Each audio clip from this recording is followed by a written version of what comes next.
እኔ በጣም ብዙ ነገሮችን እርግፍ አድርጌ ትውት አድርጌ ይሄ ነፃ የሆነ ህይወት አለ አይደለም ትልቅ ህይወት ይሄ በጣም ሀብታም ህይወት አይደለም ምኖረው ግን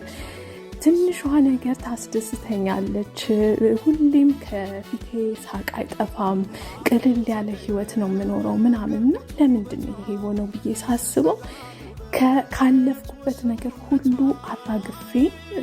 ለፈጣሪ ትቼ ስላለፍኩ ነው ይሄንን የሆነውና እንደዛ አድርጉ እህቶቼ የፈለገ ቆንጆ ብትሆኚ ሁሉ ነገር የሞላላት በቃ ተሳካላት ብትሆኚ ምን ብትይ በህይወትሽ ላይ እድሜ እየጨመርሽ በሄድሽ ቁጥር ኤክስፒሪየንስ ያረግሻቸው ነገሮች በሙሉ ልብሽ ላይ ተሸክመሽ እየኖርሽ ከሆነ